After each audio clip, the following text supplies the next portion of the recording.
Nithyanandam, after that quick break, welcome back and let us enter into the next portions of today's program.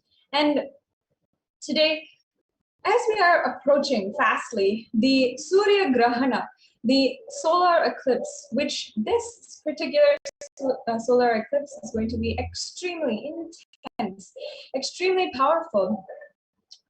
Let us learn a little bit about the effect of the Navagrahas on ourselves and the effect of Navagrahas on our actions, our mind, and see how Navagrahas, the planetary movements, can help us and how we can use the prayer towards the Navagrahas, the meditation on the Navagrahas, as Devi Parashakti revealed, as a way to make us officially unstuck, or help us transcend what we are facing in our daily lives, whether it is unemployment, whether it is feeling and feeling as if you are a failure, whatever it is. Today, let's explore the solutions from Sanatana Hindu Dharma revived by the Supreme Pontiff of Hinduism. In fact, the Supreme Pontiff of Hinduism always says, you are a possibility, a seed. You can redesign your future and develop your life the way that you wanted. You can always manifest the life that you wanted and bring up the life that you wanted. And you can always awaken yourself to the reality that you wanted.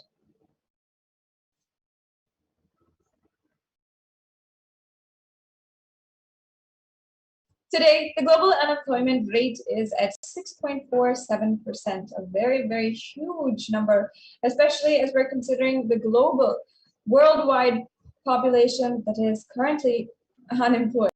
And it shows no signs of reversing and slowing down the process for each and every one of us who is sitting and waiting for a new job. Many of people are in the pre-job market and are searching, and many people, the rise of competition is high, and it makes it very hard for people to get the job that they want. And also, the COVID pandemic has decreased the life expectancy by 2 years, especially in the US and as well as in India. And this has halted the plans of millions who want to start a new family, who are considering bringing new life on planet Earth. But how do you do that in a dynamic society that is continuously changing? And of course, considering that while at one point the next generation might have looked forward to a new bright future ahead of them, today 34% of the parents in studies reported behavioral problems in their children that they attributed to pandemic and virtual schooling. And 34% of these parents were seeing the new symptoms like anxiety, symptoms like depression, and not being able to handle what's going on, being highly affected by the negative news in their children and their families. So across the board, whether it is our mothers or children, fathers, cousins, uncles, whoever it is, and whether it is in our jobs or our academic careers or our financial life, our relationship and family, in every aspect, we feel that we are stuck. The Supreme Pontiff of Hinduism has given an extremely powerful solution, the Navagrahas. And a part of the Navagrahas is the doshas that affect each and every one of us. And all doshas are nothing but the incompletions that you carry. If you find the root pattern started in you and complete that root pattern, you will be free from Naga dosha. All doshas are nothing but our incompletions. Many people are always afraid of certain kinds of doshas or these planetary effects on us. There's many things, including the Naga dosha, the Shani dosha, the Rahu dosha, and other astrological doshas. Swamiji says that completion releases you from all karmas, whether it is the Naga dosha, Shani dosha, the Rahu dosha, Vastu doshas, you will be relieved from all doshas just by completion, just through completion. So sit and practice completion. And above everything, completion that you can sit with yourself and do, but above everything, the easiest and the fastest path to complete completion is the grace of the Guru. The Supreme Pontiff of Hinduism has come down as the avatar and is blessing, attending, guiding, and ultimately taking care of each and every one of us.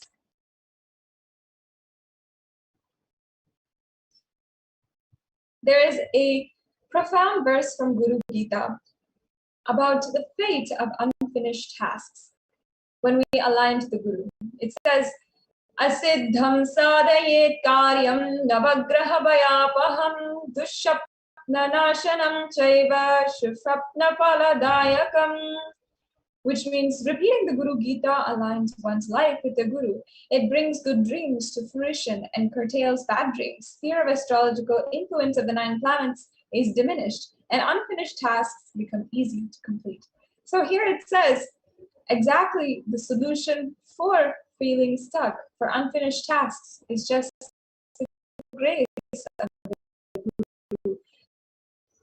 Over the course of the next few hours, you can ultimately transcend the overwhelming toxicity that has accumulated over the last 1.5 years, created through this raging pralaya, just in this program today. And we'd like to invite each and every one of you also to share this program in all of the social media platforms. Share with your family, your friends, just to know the Hindu solutions for whatever you might be going through right now. And today, we're focusing on this feeling, a pandemic that is going on inside of our pandemic, this feeling of feeling stuck. And we're going to be understanding first now an introduction to Devi Parashakti, what Devi Parashakti has to do with the Navagrahas. The answer is that she is literally the source of all embodiments of the universe. In fact, in the Devi Suktam, literally she declares, I move with the Rudras and also with the Vasus. I wander with the Adityas and the Vishwadevas. I hold aloft both Mitra and Varuna, and also the Indra and Agni and the twin Ashwins.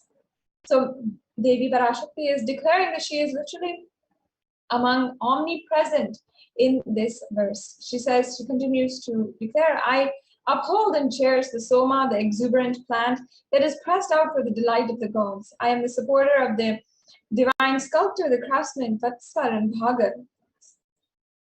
And Pushan too. I am the giver of fruits of the sacrifices and grant wealth of oblation to the mindful institutor of sacrifice and to the performer of the Soma sacrifice.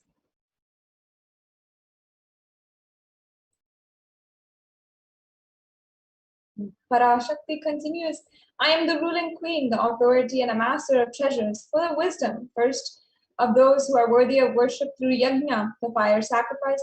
It is me, the devas, who have installed in many places, in many directions, with many homes for me to enter and abide in.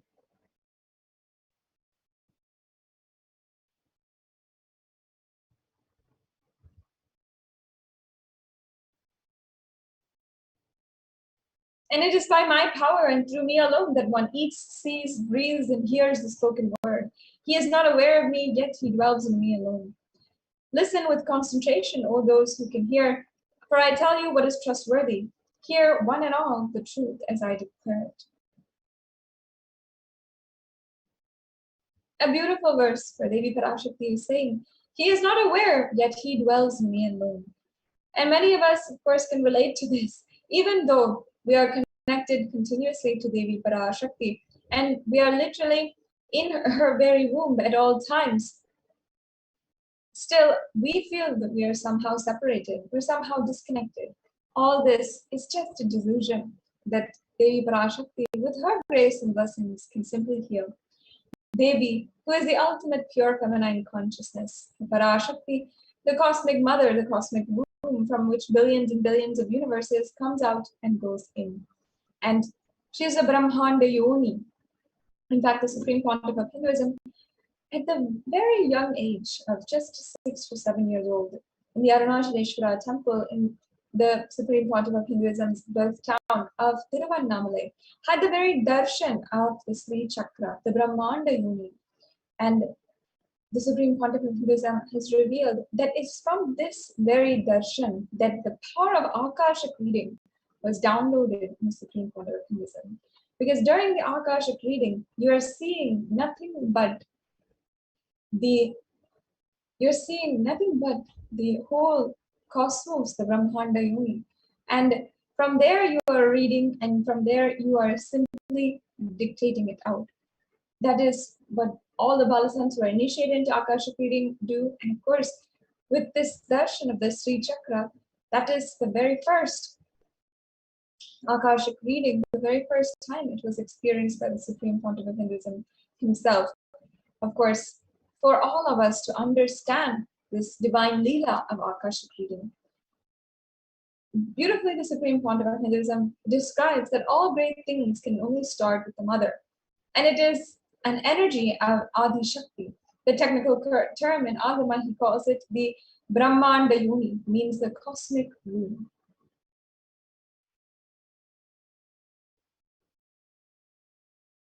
And out of her extreme love and compassion, Parashakti herself is manifesting through the embodied form as the Nijavatara of the Supreme Pontiff of Hinduism, gracing us, answering all of our questions, attending to our prayers, giving boons, healing us, revealing our past, present, and future, delivering profound spiritual truths, and ultimately giving us the experience of Paramashivoham itself. In the words of Devi Parashakti herself, she says, take the Atmalinga, keep it in your Sahasrara Chakra, and meditate on the Navagrahas, who are the manifestation of Paramashakti, Parameshwari. Connect with yourself with the Navagrahas now. All the grievances will leave, the powers of the Navagrahas will get manifested. In the form of the sound of this Navagraha Sukta, Annai Parameshwari Parashakti, Paramashakti, Navagraha Naiki will manifest in all of you. For the great grace of Navagrahas to overflow in you. Parashakti continues, I am bestowing with good grace, overflowing with Shivamaya, Mother Parashakti in the form of Navagrahas. Overflowing is the great grace that does good to the world, doing good to all of you, destroying all the bad. Mother, I am bestowing the great grace as Sarvamangalamai, the Sarvamangala Swarupini, clearing all the Grahadoshas, entering your being in the form of Navagraha Sukta, doing all the goodness, freeing all of you from Maya and Pralaya. I am giving goodness, I am bestowing the jnana. And this is from a very recent Akashic reading of Devi Parashakti, which later on we'll just be seeing the video of. And the Supreme Pontiff of Hinduism has given the answer of how we can receive Devi Parashakti in the best way. Literally, in that moment, you're seeing Devi Parashakti and Paramashiva. She is there in your screen, so always receive her very traditionally.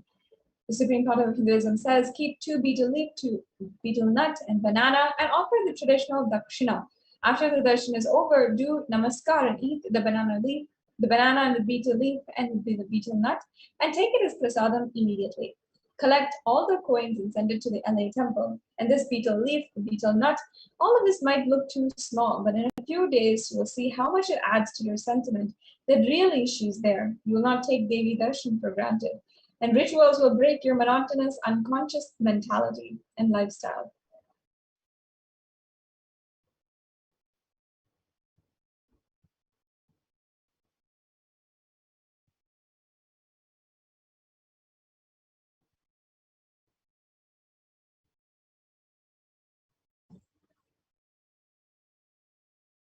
And here you can see a sample plate of all of the items that you can offer during the Tambulam.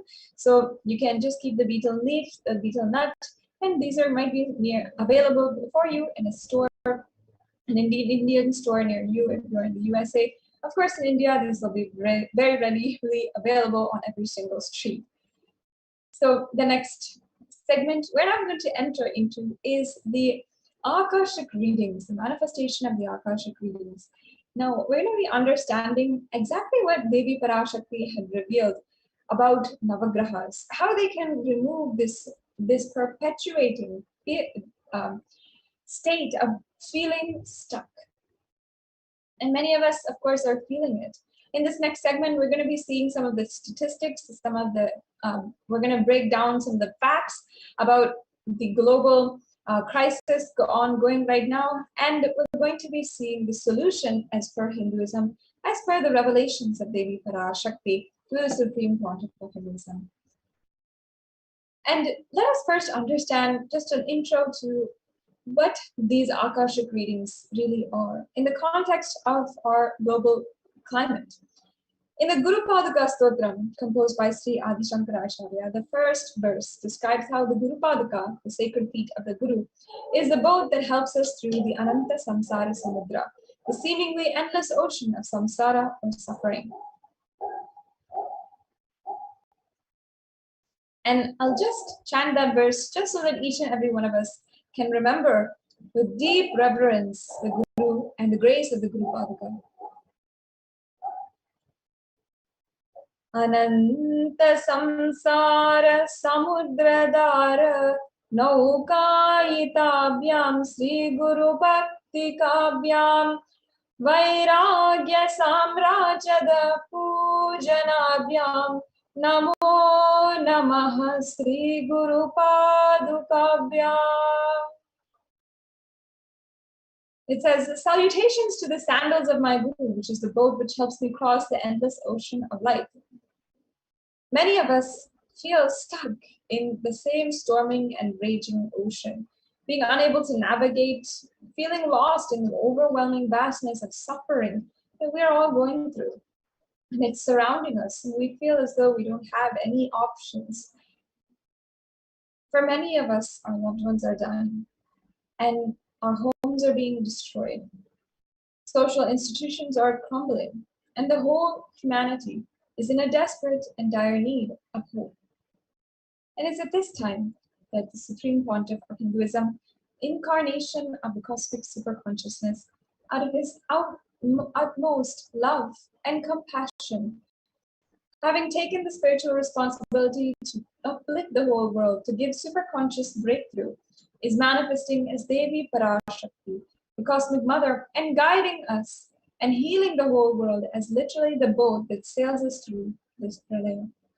Of course, I hope that each and every one of you could feel how deeply, how thousands of years ago, Adi Shankaracharya had understood what each and every one of us are going through, and has given the solution with just the Paduka of the Guru.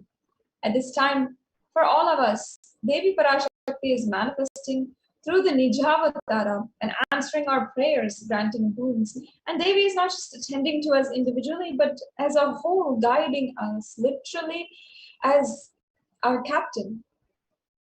Devi Parashakti has guided the whole humanity in the form of revelations of the profound sacred secrets of Sanatana Hindu Dharma, showing us the future regarding global issues of the COVID pandemic, natural disasters, the fires, floods, and even the twisted human conspiracies and underground wars that have not yet surfaced to common knowledge as yet.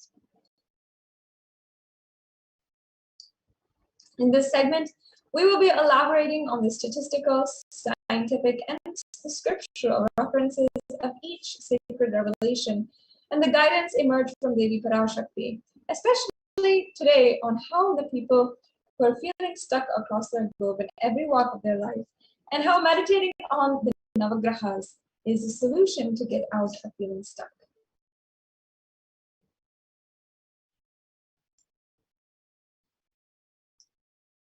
So now, let us watch that very Akashic reading, the clip of where Devi Parashakti reveals about the Navagrahas and how they can impact each and every one of us.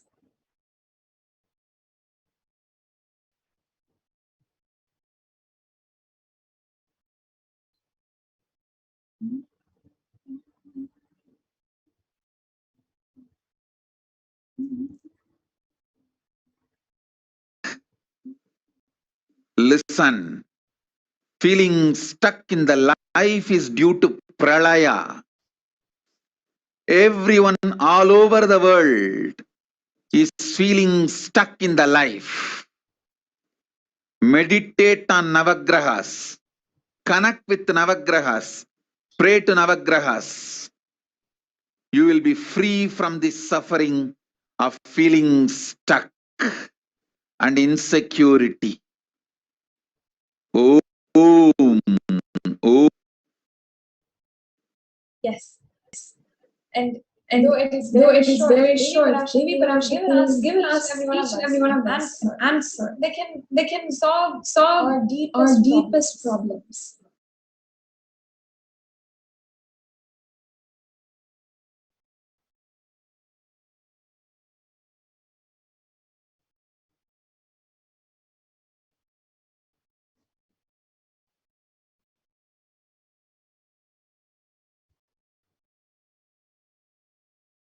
And how we can meditate and connect to Navagrahas to free ourselves from feeling stuck. People feeling stuck, whether in health, wealth, relationships, career, life, spirituality, or power manifestation. Wherever you are feeling stuck, it is because of the pralaya. Pralaya gives you the delusion, the wrong direction, makes you feel stuck. Meditate and connect and pray to the Navagrahas. You will be free from suffering of feeling stuck and any insecurity.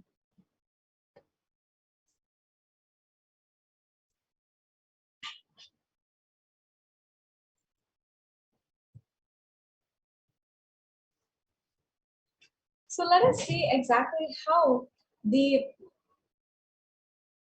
meditation on the Navagrahas will liberate us in this means.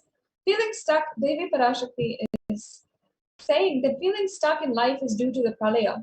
Everyone all over the world is feeling stuck in life. Meditate on the Navagrahas, connect to the Navagrahas, pray to the Navagrahas, and you will be free from the suffering of feeling stuck and insecurity. Everyone connected, sitting with us all over the world, I am seeing continuously everywhere people are feeling stuck, whether in health or wealth, relationships. The pralaya will make your room feel like a very prison. The power of this pralaya will break your mind, it will crush your being to the extent that you'll start feeling your very room as a prison. The only way to destroy this is connecting with the Navagrahas, meditating on the Navagrahas. Be connected to Navagraha Nayaki Parameshwari. Take the Atmalinga, keep it in your Sahasrara Chakra, and meditate on the Navagrahas. And beautifully, the Devi Parashakti had led each and every one at that time into a very, very powerful initiation. Parashakti declared, Annai Parameshwari, Parashakti, Paramashakti, Navagraha Nayaki will manifest in all of you. For the great grace of Navagrahas to overflow in all of you, she will do good grace. I am bestowing with good grace, overflowing in Shivamaya, Mother Parashakti, in the form of Navagrahas. Overflowing is a great grace. It does good to the world, doing good to all of you, destroying all of the bad. Now, let us look at the evidences which prove that people are feeling stuck, whether it is the increased divorce rate, decreased pregnancy, loss of jobs and suicide rate increase, and people who are unable to buy homes at this time.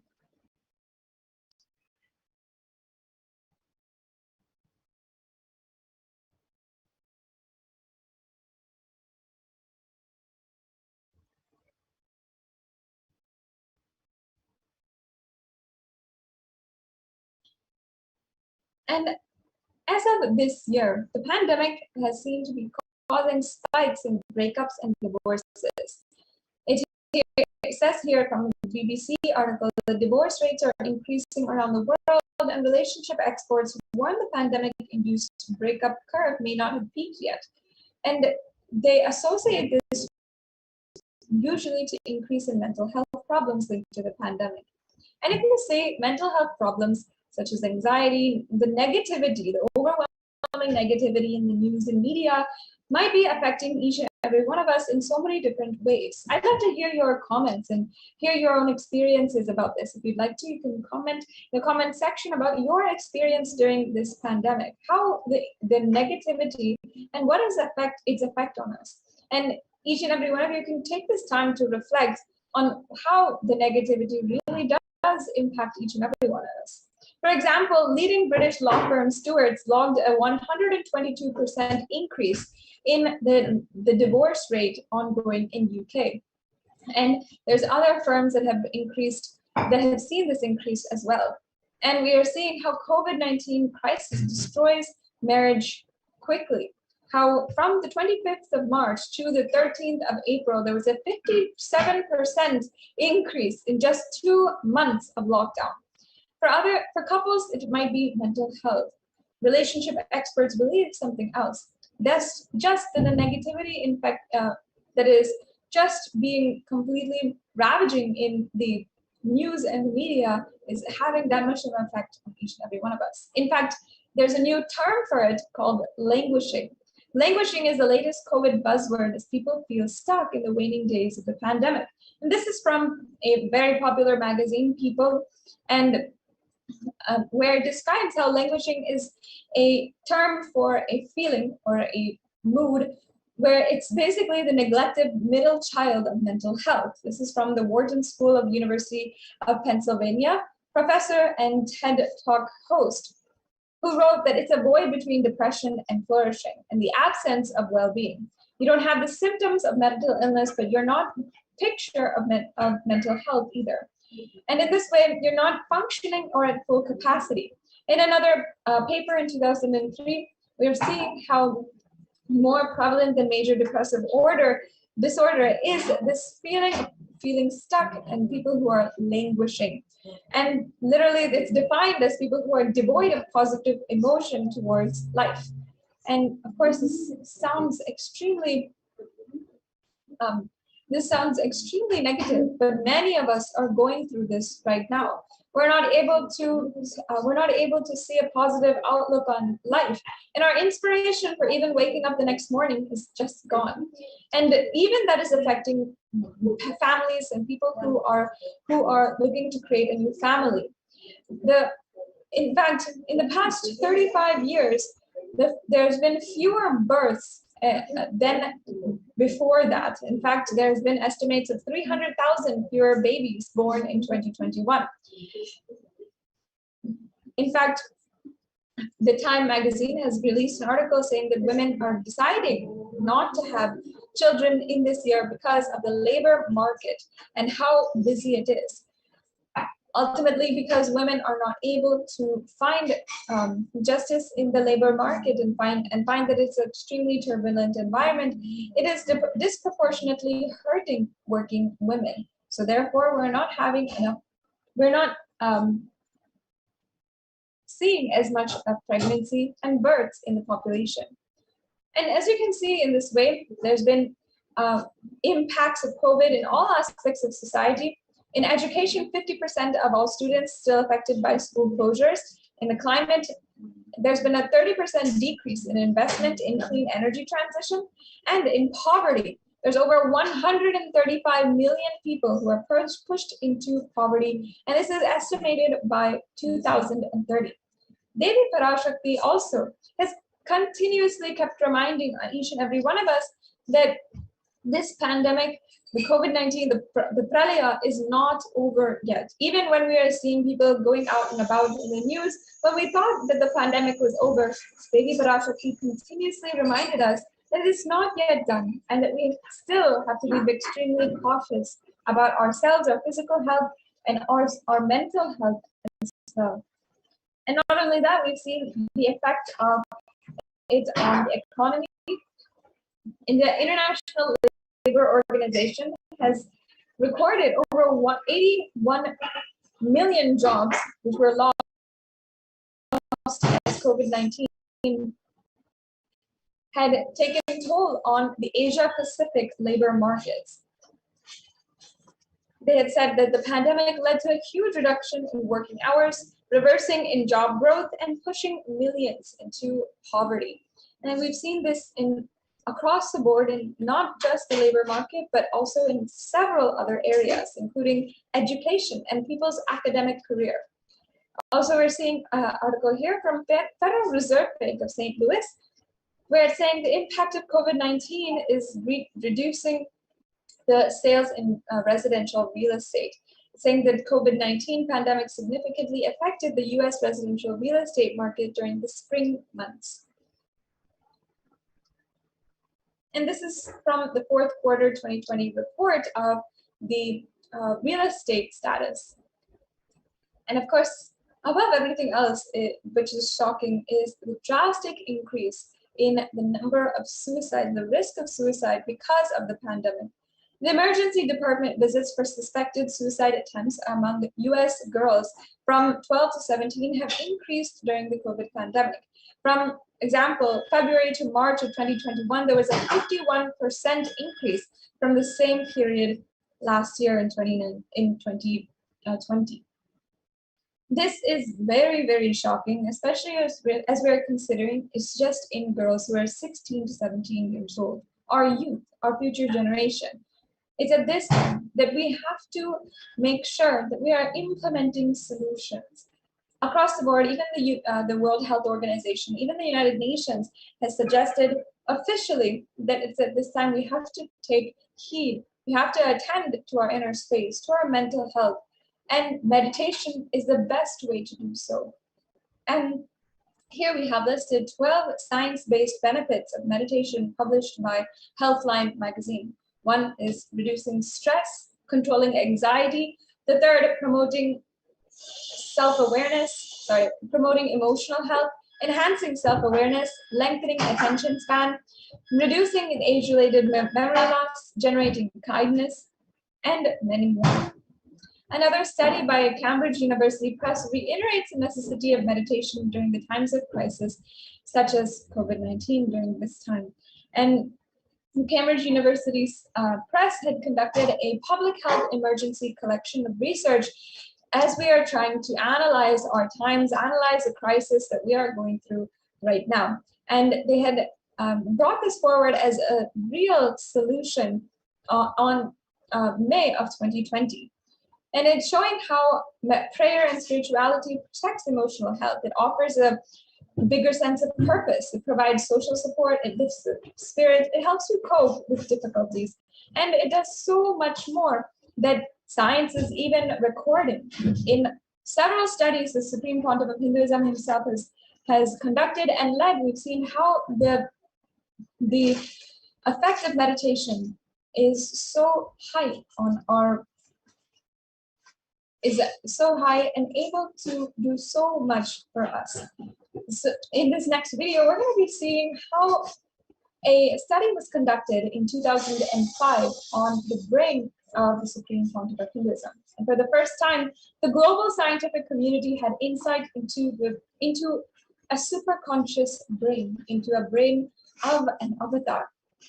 Let's hear from Dr. Sri Murali Krishna about what exactly did they find out. Nithyananda participates and encourages scientific researchers to derive evidences for meditation and healing through meditation. Dr. R. Murali Krishna, President, COO, Integris Mental Health and James L. Hall Jr., Center for Mind, Body and Spirit, Oklahoma in US, and his team invited Nithyananda to derive scientific evidences for meditation and the state of his enlightenment. When Swamiji came, I have requested him to do one thing. I asked him, would you be willing to undergo some scientific investigation of the meditation process? He very cheerfully agreed without one complaint. He went for 3 repeat sessions for PET scanning and 3 repeat sessions for quantitative EEG sessions. And these are really not very easy tests to go through. It requires a lot of patience and a lot of willingness to do that. So we did that. Because if a meditation process is doing something to your brain, we should be able to detect that. Scientific findings are verifiable. They're replicable. You can replicate them, duplicate them. So Swamiji went through those sessions and we found some interesting findings. In PET scan, they inject a radioactive dye which goes and sits in parts of the brain that are active. In the normal, non-meditative state, the brain is very active. And when we are seeing someone, the rear end of the brain, the visual cortex, is very active, as shown in the diagram. Usually the brain is so active, there are 100 billion brain cells there. But what meditation does is something very interesting. It shows the frontal lobe getting more active. The frontal lobe is where you have judgment, wisdom, reasoning. Here are some of the brain scans I'm going to share with you. This is alert, non-meditative state. The second one is 30 minutes into this one. 30 minutes meditation. Look at the frontal lobes, how they light up. They light it up big time. 60 minutes of deep meditation, and here is a deep, deep level of meditation where it lights up significantly right here. Right in the middle. Probably an inch and a half, 2 inches deeper.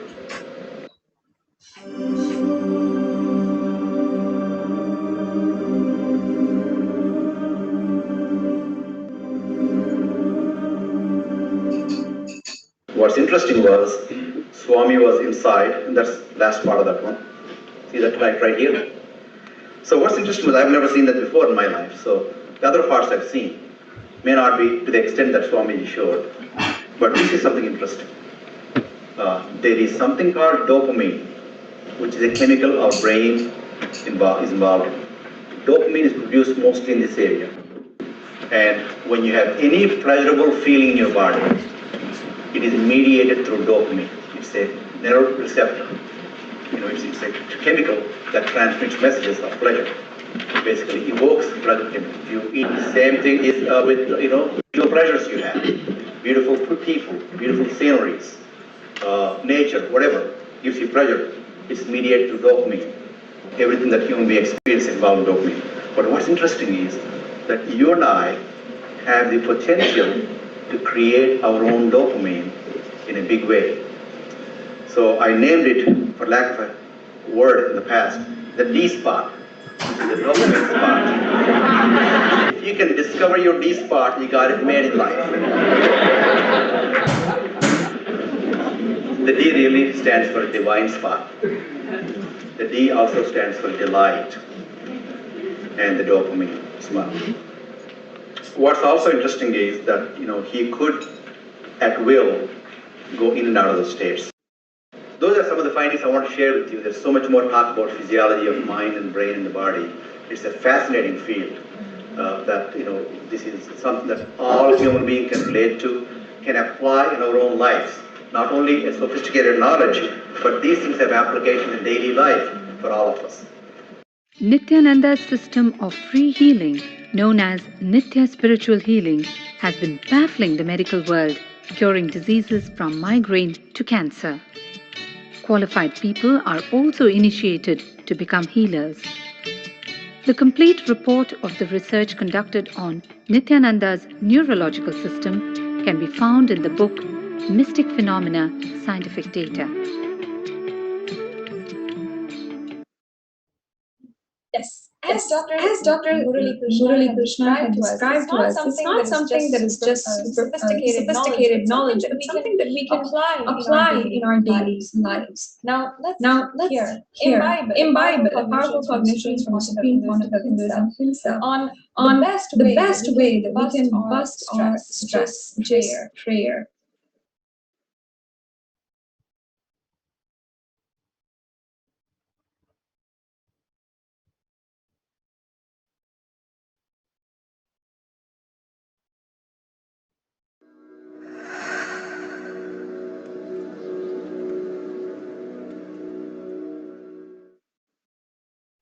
If you are not allowed to do yoga, made to believe early morning sleep is the best thing in your life, you are tortured, you are abused, your divine rights are violated.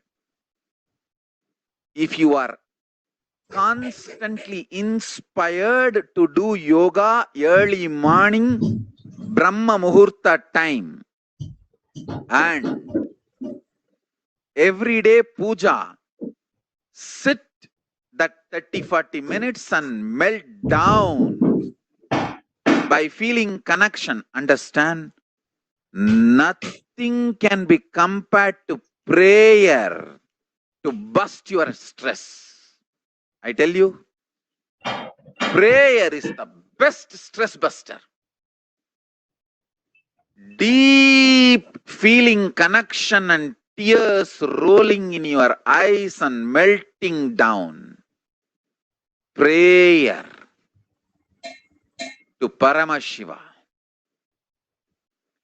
Intense yearning, Vyakulata, talking to Paramashiva, relating to Paramashiva. Nothing can be compared to that to bust your stress. I tell you, every day puja is an ultimate recharging experience. If you do everyday puja,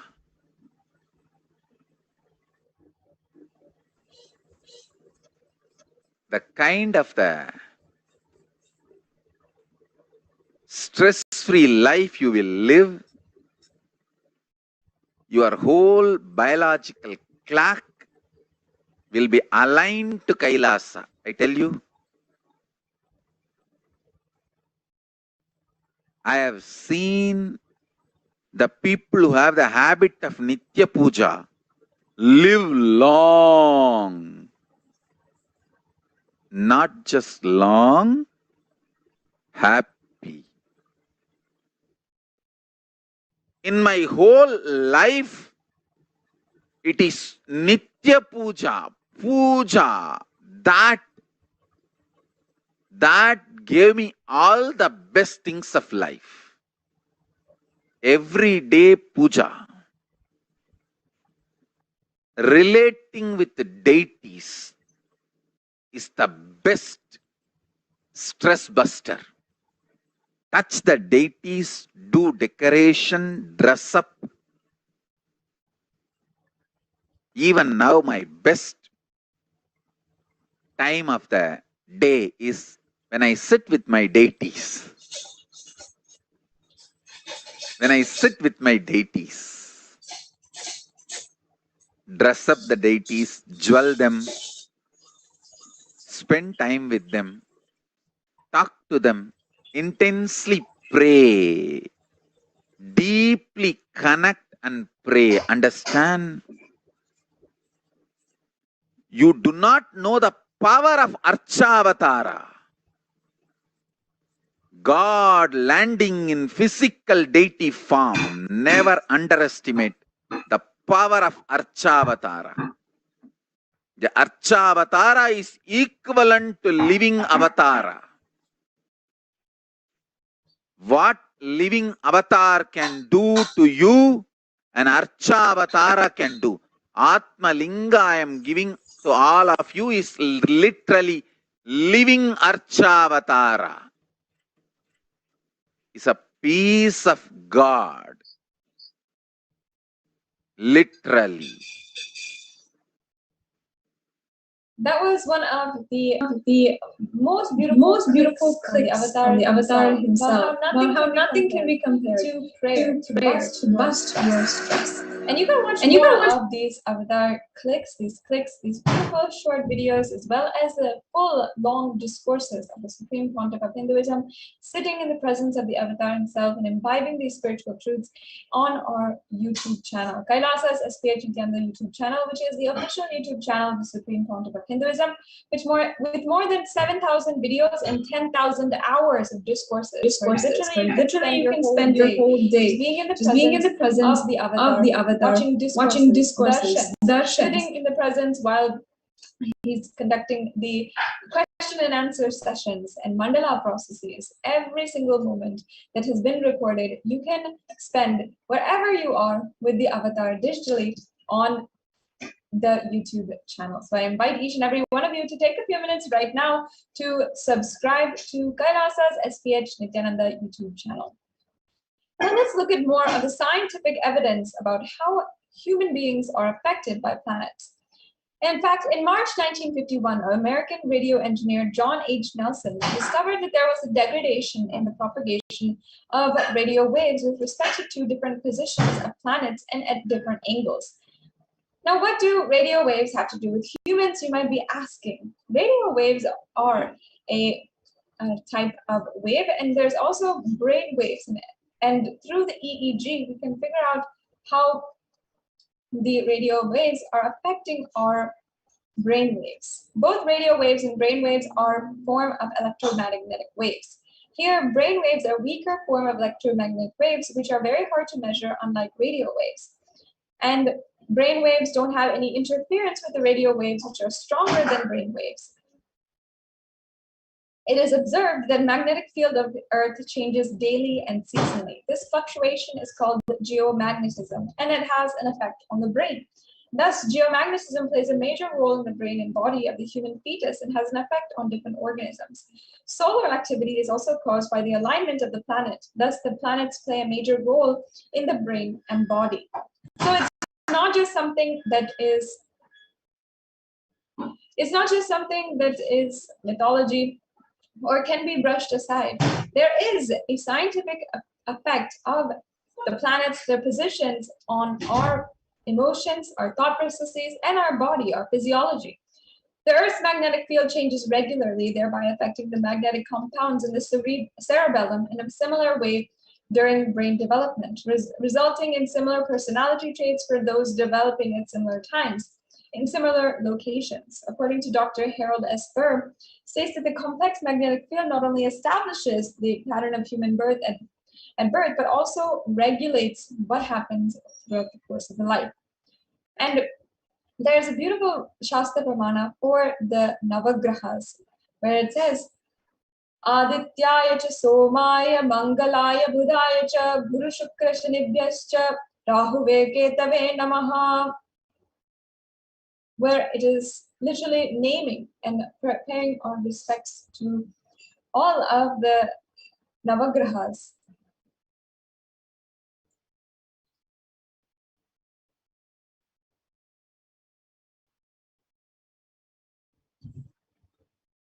And there are several different Puranic references for Navagrahas and how they've impacted one's destiny. Stories and descriptions about the Navagrahas as well as their impact are found throughout our epics such as the Ramayana and Mahabharata. And the Maharishi Valmiki has also given a detailed account of the planetary positions at the time of Rama's birth. And this has helped us map the exact date and exact year, the time, how long ago Rama lived on planet Earth.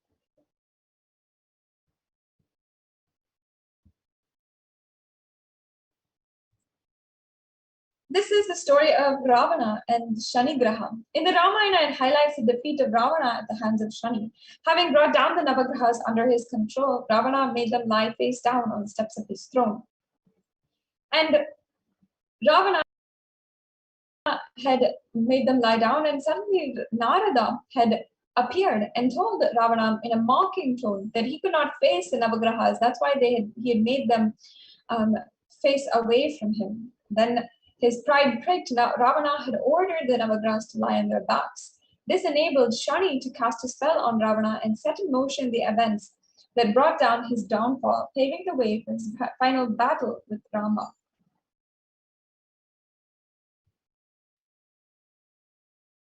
And there's another Puranic reference here about Dronacharya, who had asked Duryodhana to contact Sahadeva, the twin brother of Nakula and the youngest of the Pandavas, in order to consult the right auspicious time to conduct the Durga Puja to win the war.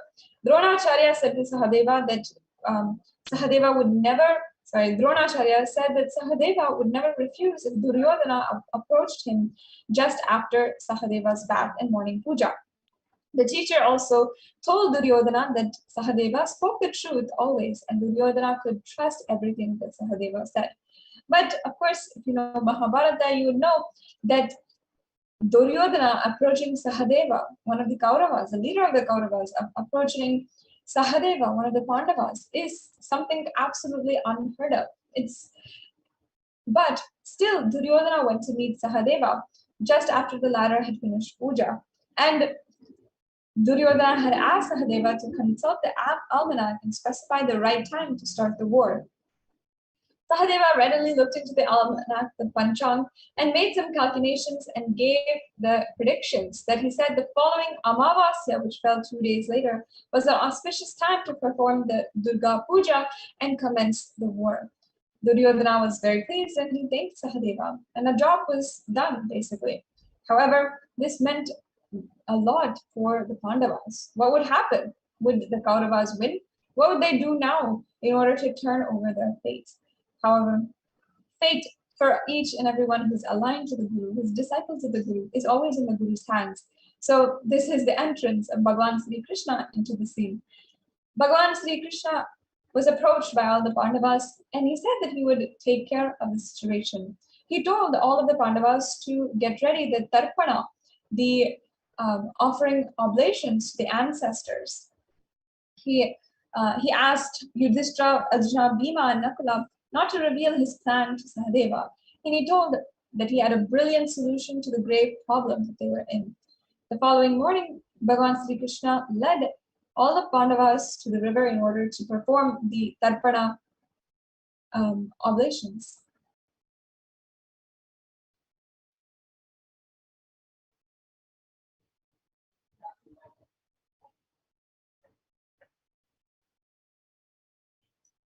And Yudhishthira was surprised and asked Bhagavan Krishna why they asked him to perform this ritual on a day which is usually performed on Amavasya. But Bhagavan said, no, just trust him and follow his words and his commands.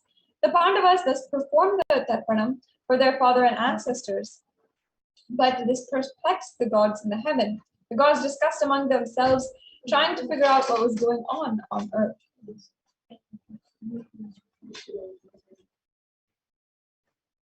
And the two main gods involved in Amavasya, namely Surya Bhagavan and Chandra Bhagavan, rushed to Bhagavan Krishna to ask him what was happening. They asked Bhagavan why the Pandavas were performing Tarpanam right now. And again, Bhagavan Sri Krishna, with a twinkle in his eye, said that it certainly wasn't Amavasya today, but since Surya Bhagavan and Chandra Bhagavan had appeared before him, Amavasya had happened because they had appeared together. Amavasya was declared and the war had started. In this way, Bhagavan Sri Krishna had clearly ensured that Sahadeva did not go against his dharma, and he had told the truth in his prediction to Duryodhana, but also the Pandavas were able to start the war at an auspicious time.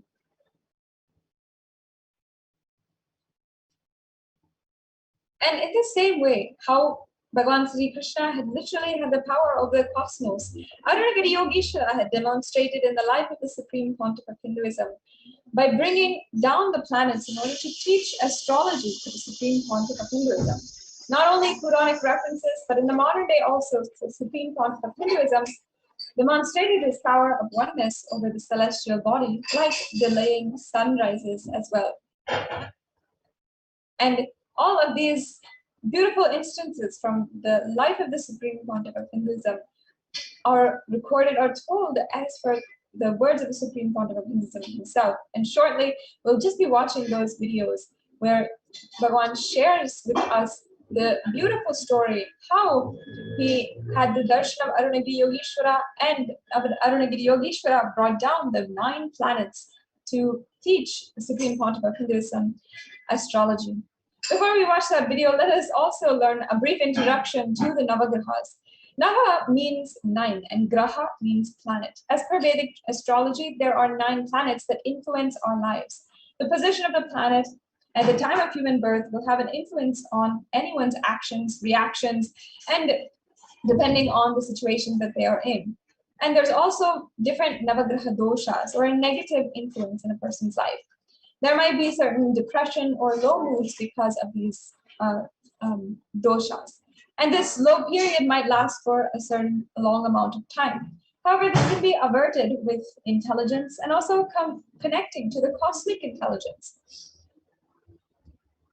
According to the Vedic sciences, these planets and their positions will have an influence on the human body and mind.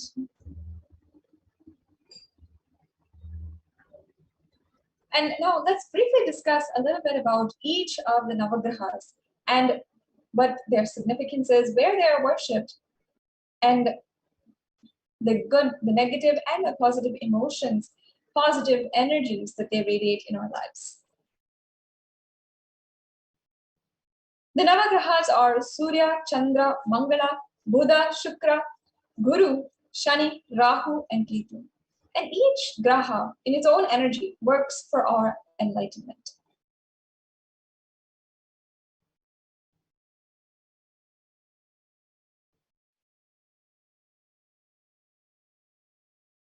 The first is Aditya, the sun, who promotes strength, courage, health, and prosperity, and relief from chronic disease. And the temple where he is worshipped is Suryanar Kovil. The Chandran is the moon, who is immensely beneficial for mental peace and charming personality, excellent control over emotions, and who keeps your inner space in coolness. And Chandra is worshipped in Kailasa temple.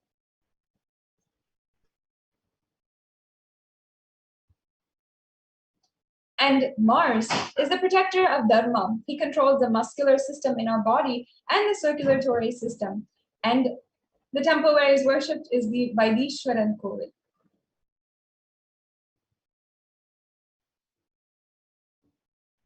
Buddha is Mercury, the planet who relieves from disease related to the nervous system and body functions, who grants wisdom and commercial success and growth. The temple where he is worshipped is the Svetaranyeshwara temple.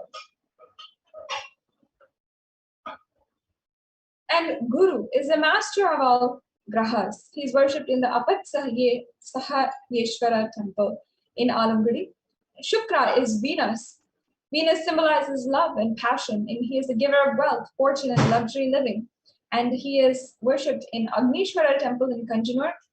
And the Shani is worshipped in the Tirunallar temple, and he is very instrumental in reducing the intensity of hardship caused by adversities.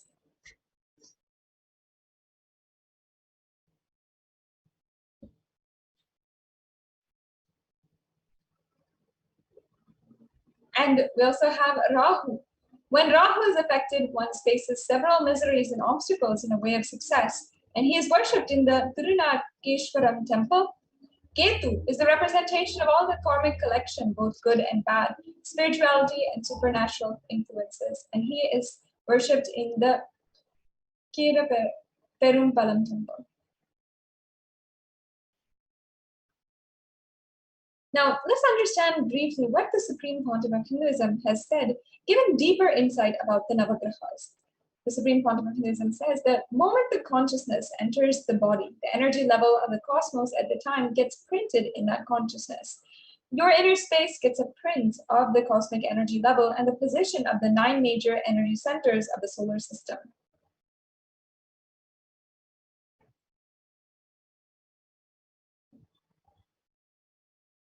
The astrological planets are not only astronomical, they are energies. A particular energy of pull and push exists between them.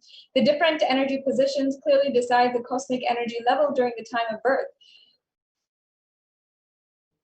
And based on that, Jyotisha will be able to predict the course of life. Understand, not exact incidences, because you, of course, have freedom. You have freedom to decide whether to sit here or read this or not.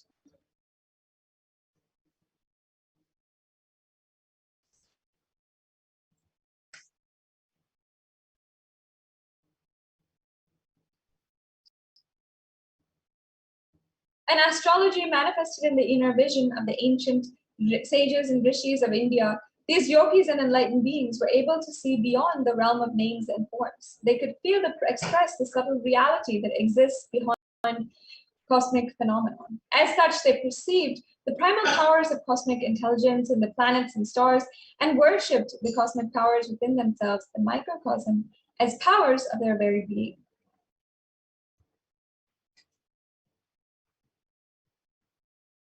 By concentrating intensely on the sun and other planets, they understood the movement of life force in the body, and by meditating on the life force, they also came to understand the movement of the sun and the planets and the heavens through this technique called samyama. They could unravel the secrets of the universe. They brought down the understanding into a system of Vedic science which became known as Jyotisha, the science of light. The Supreme Pontiff of Hinduism is today the sole reviver of Jyotisha, the reviver of this ancient knowledge, and also the one who's reuniting all of the reviver, all of the people, the surviving knowledge, the surviving lineages who protect this knowledge as well, and ensuring that they are protected through the nation of Kailasa and the revival of the nation of Kailasa. And you can become a part of this revival today just by, if you would like to, donating how much ever you want to through the YouTube donation pathway. The e-Hundi donation is a way that you can contribute. You can become a part of the revival that the Supreme Pontiff of Hinduism is doing. In a major course of life, if you will get enlightened or not, even will be predicted through this Jyotisa science. And having an idea about your horoscope will give you intelligence and acceptance in your life. But unfortunately, this science is getting lost. The only hope that we have is through the Supreme Pontiff of Hinduism to revive the sacred secrets and revive the sacred knowledge. If you'd like to be a part of this revival, I invite each and every one of you to become a member of our YouTube channel, and you'll be able to become a premium member and as well have some of the benefits according to being a premium member of our YouTube channel. Now let's see a couple of the Navagrahas and the impact on the human system. The Navagrahas are also known to have an impact on the different parts of our bodies and their smooth functioning. For instance, Surya provides longevity and good health. Chandra has an impact on our digestive system, fertility, and mental health. Mangala affects the muscular system. Buddha causes respiratory and skin-related issues. And Guru impacts the metabolism, the liver, and the pancreas. The Shukra, the reproductive organs, while Shani is associated with the nerve-related issues, and Rahu and Ketu are associated with our fears and phobias. So as you can see, each planet has a different energy in our body. And the basic misinterpretation of grahas, which all human beings have, is that they do something bad to us. We also feel that some grahas do something good and some don't. Everyone is afraid of the 7.5-year-long Shani transition that happens, and as well the Rahu effect. Some believe that Shukra will do good for life and bring wealth. However, Swamiji says that the grahas function, each one functions in order to lead human beings to Paramashivoham. Every graha has an energy, and there's no negative energy in that. Each one leads the human beings to Paramashivoham, the experience of the ultimate.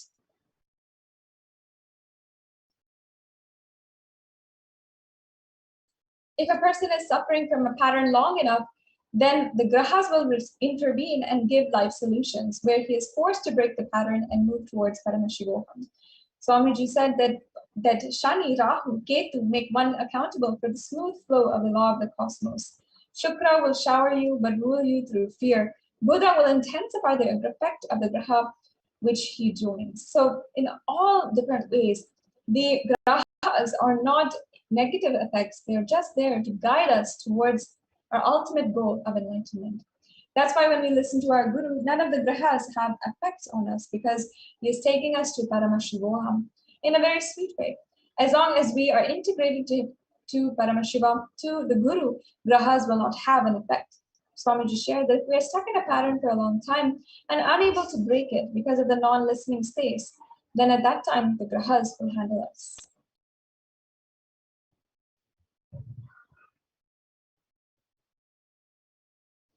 Now, let us watch a brief video on the spiritual alchemy of the Navagraha Mandala, the influence of Navagrahas on our enlightenment. The Supreme Pontiff of Hinduism giving us a very, very apt explanation of the Navagrahas.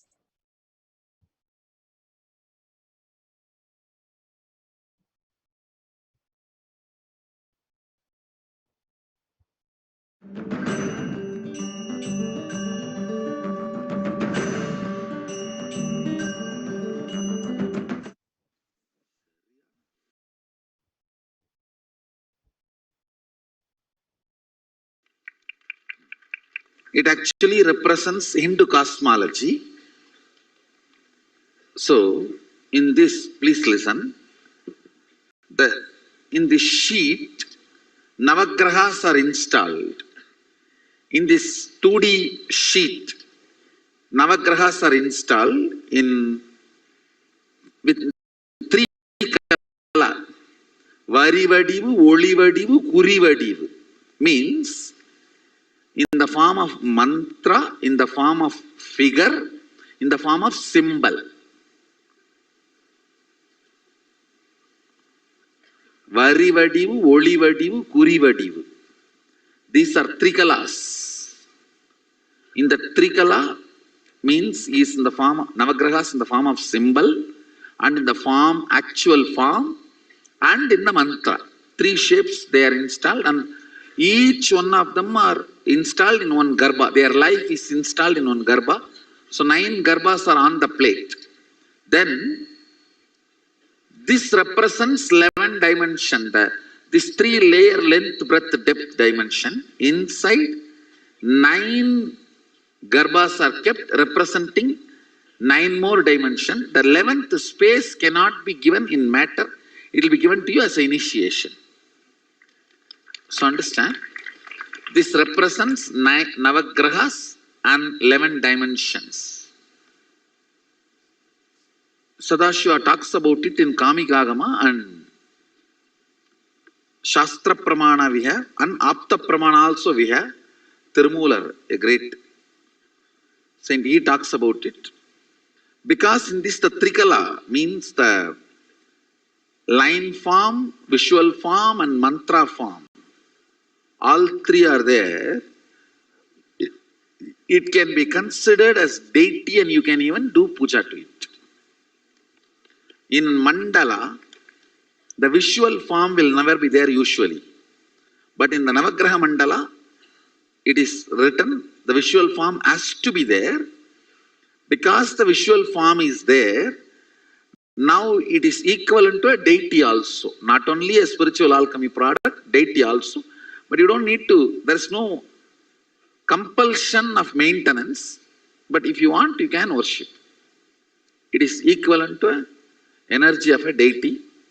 It will nullify all the evil effects of grahas on you, and it will keep you very pleasant and complete with grahas. So naturally, they will not behave with you like a sadist. They will inform you, support you, and evolve you. See, I tell you, all the 9 grahas have been given a command by Sadashiva.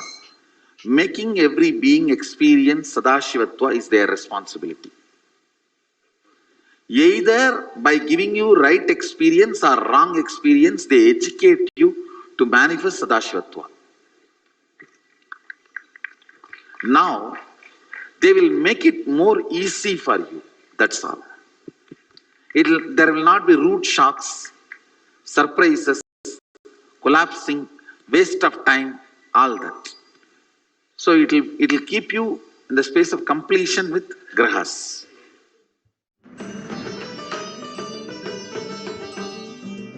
Yes. So that was an amazing explanation in Pontifex Hinduism of the Navagrahas and their effect on each and every one of us. Now, let's watch finally the incidents from the life of the Supreme Pontiff of Hinduism and relating directly with the Navagrahas.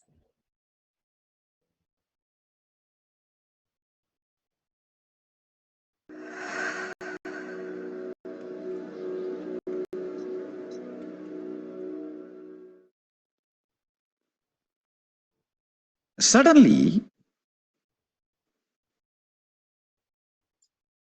maybe the reasons known only to him, he decided to teach the whole science of Navagrahas, showing directly the grahas to me.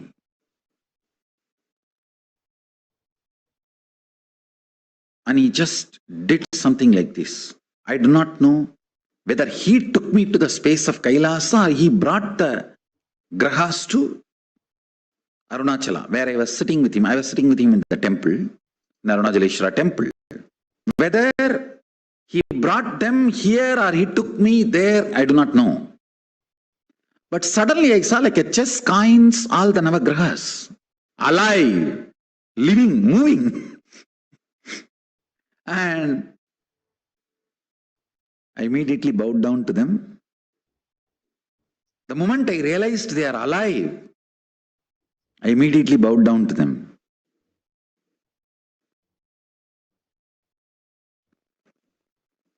Then he started talking about every graha and explaining who holds what energy and who does what responsibility, and the whole science he transmitted into me, the whole knowledge of Jyotisha.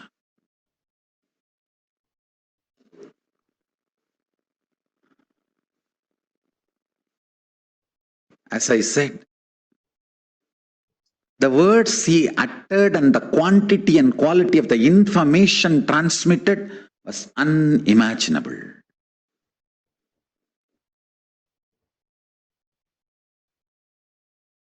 He also taught me an important sacred secret. If you can bring a powerful cognition in you and do dharana, dhyana, samadhi on that powerful cognition and be humble to the grahas, understand? Humbleness pleases the grahas.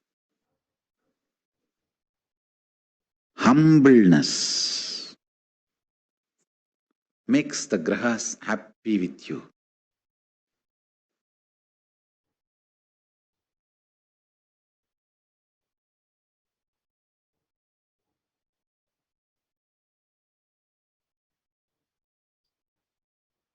Yes. And now we're going to be moving on and watching another video. The Supreme Pontiff of Hinduism himself describing more on how Arunagiri Yogeshwara had taught the great science of Navagrahas in Tiruvannamalai to the Supreme Pontiff of Hinduism.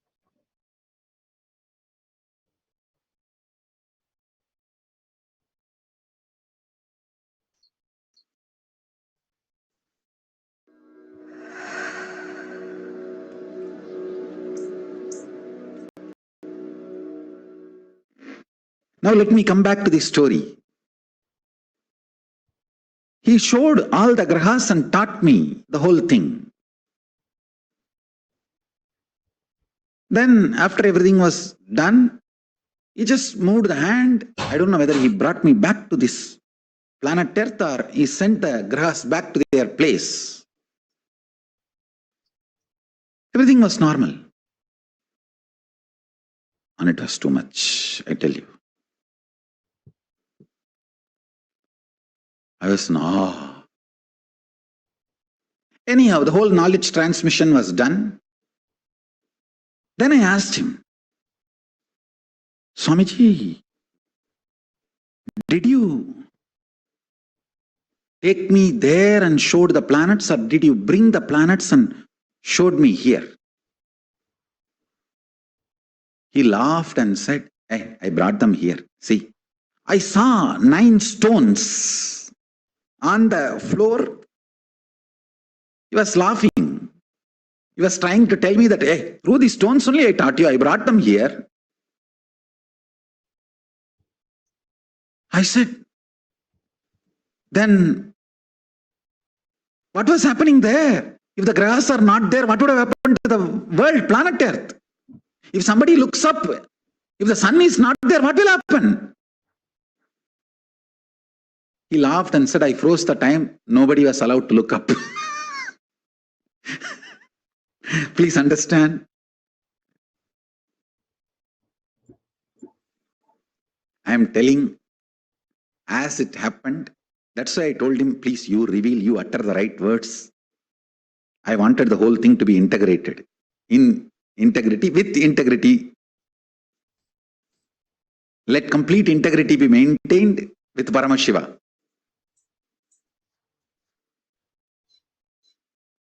He laughed and said, I froze the time so nobody can look up. Till the whole thing was happening, it was too much. I asked him, can I take these 9 stones? I wanted to keep them in my puja. He laughed and said, why just these stones? I'll install them, I'll put them in a land which will be later on, can be beautiful temple. He just blinked his eyes. Both of us were sitting in a place where now the banyan tree is planted in Tiruvannamalai Adinam. That is precise spot. That was the spot. He put all the 9 stones and we both were suddenly sitting there. We just disappeared from the temple and appeared here. And he pushed all the 9 stones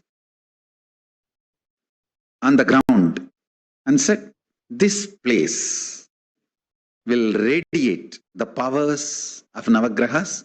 Later on, you will understand why I did this here.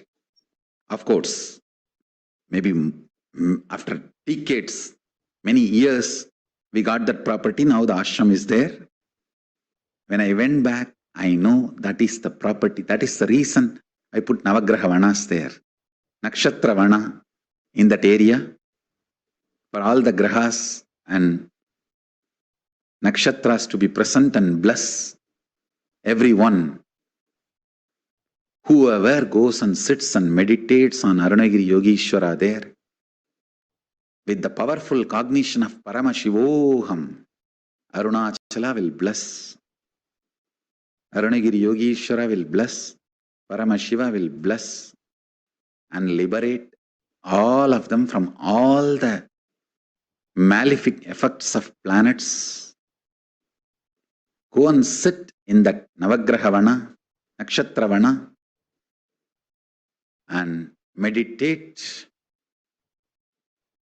on the powerful cognition. Do samyama on the powerful cognition. Nithyananda Paramashivoham. You are Paramashiva.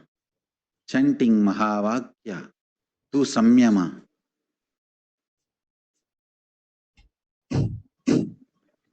And be humble to Navagrahas. Be humble to Navagrahas. You will be blessed, liberated.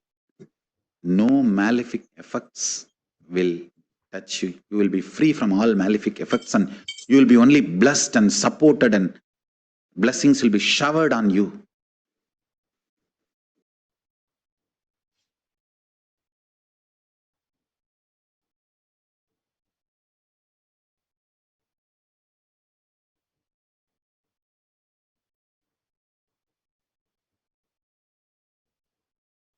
This beautiful story told us the history of the Arunagiri Yogeshwara Mandapam in the Kailasa in Tiruvannamalai, which was recently, just a few years before, inaugurated and consecrated by the Supreme Pontiff of Hinduism in dedication for this very event happening in the life of the Supreme Pontiff of Hinduism. Now, we have understood from the life of the Supreme Pontiff of Hinduism, his own words, mapped to our language, to our and in a very user-friendly way, the science behind the Navagrahas. We've understood how the Navagrahas are working towards our enlightenment more than anything else. Now, there's another aspect of the planets that many of us do not even know. A lost science that hasn't been uncovered, hasn't been seen for a very long time. In Hinduism, in fact, the numbers are associated to a graha, and each number are gods and goddesses and are associated to a graha, a planet. So let's hear how the Supreme Pontiff of Hinduism has unraveled the science recently during satsang.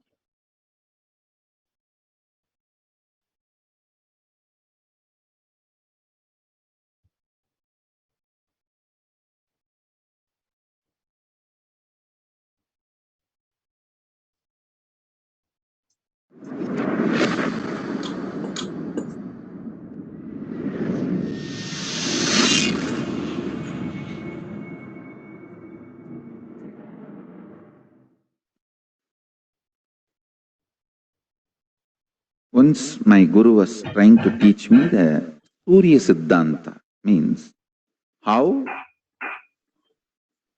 the Panchanga can be predicted and penned down.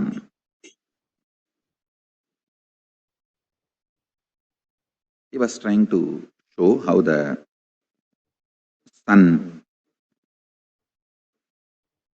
is center and earth moves around the sun and moon is around the earth, and the whole structure, including the sun, moon, the whole thing is also moving.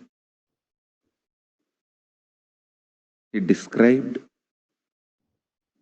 in an elaborate way, and then he took a chalk piece, just drew some numbers on various parts of my body. The numbers belong to each graha, is directly connected to our internal organs. Each graha influences one of our internal organ heavily. And he drew that numbers on my body, and he drew that same numbers on external, on the floor, explaining how when those grahas change, when those stars move, regular cosmic happenings like Amavasya, Purnima, how those things should be predicted or calculated. That is more like a calculation. It's not even prediction. But its influence on the humanity need to be predicted. Its influence on the individual's lives need to be predicted. My gurus were trying to map this whole science and explain this to me. I think almost the core fundamental structure of Jyotisha and Surya Siddhanta I am trying to explain. Chandaha padautu vedasya hastau kalpoda patyate jyotishamayana chakshur niruttam shrotramuchyate sikshakranam tu vedasya mukam vyakaranam smrutam. This is a very traditional verse. In any Gurukul they will chant this and make you repeat. It's a description. 6 angas of the Vedas in Veda Purusha's body. Jyotisham ayanam chakshu, meaning Jyotish Sastra is considered as eyes of the Veda Purusha. From this we understand that the Vedic astrology is as old as Vedas, or in other words, does not have beginning, anadi. This Shastra is also called Hora Shastra. Hora is an abbreviation of Ahoratram, meaning day and night. It means it is the systematic study of time and its components and parameters and its influence on physical, chemical, biological existence of what we know as life.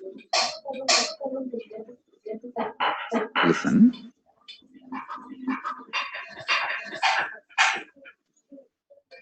One very funny incident happened when he was teaching me.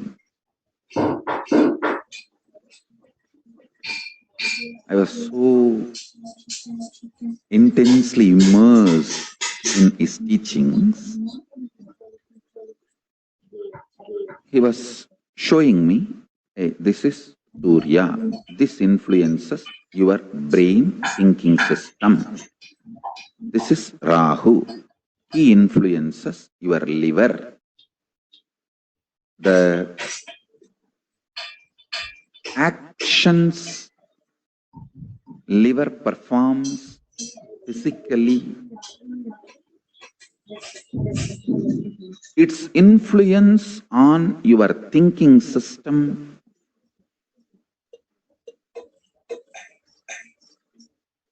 everything.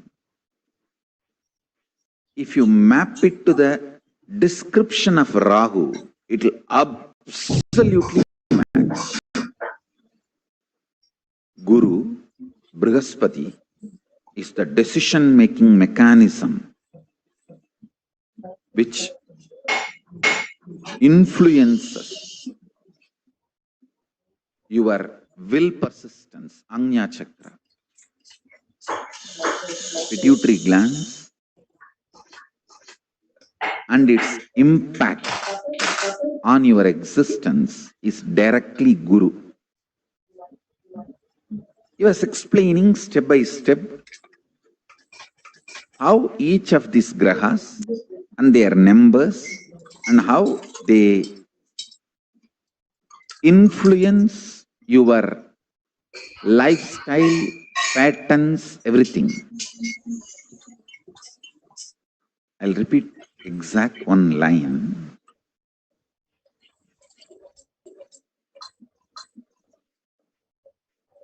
He was touching that Rahu description of how he was describing Rahu and touched my body. Infused that Rahu energy in my liver. I could see immediately so much happening inside me. I just vomited, literally, physically. Felt so fresh, alive, relieved. Of course, after cleaning all that place, everything, my Guru has explained.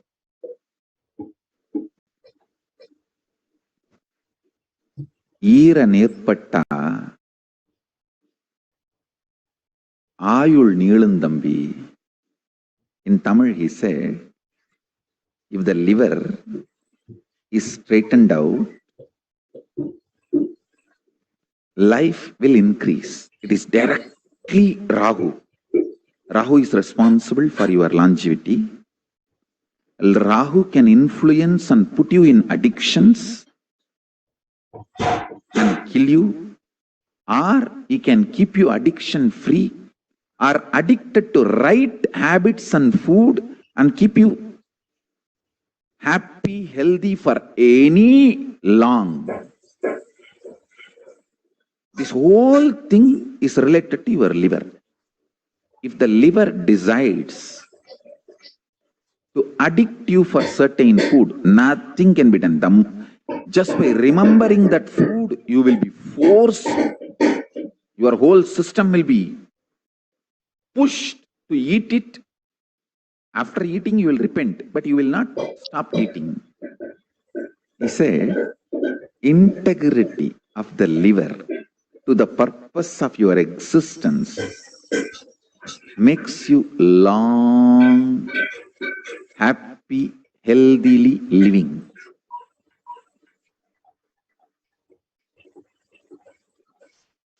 Because liver sends the signals about hunger and what kind of food you like, the taste, everything.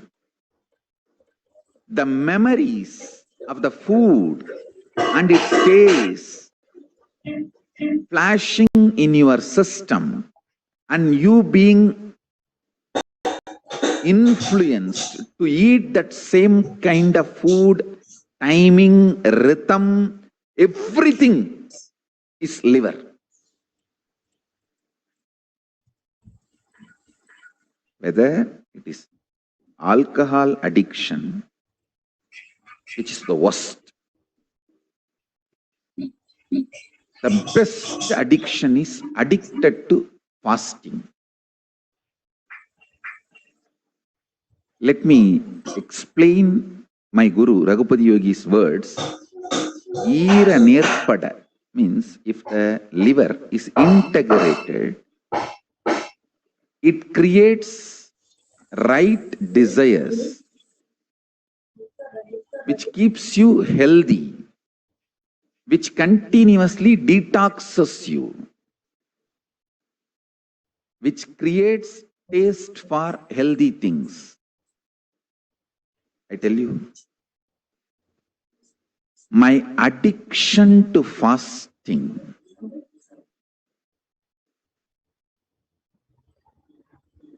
has brought not just health, 24/7 active, alive, intense living with multi-dimensional work.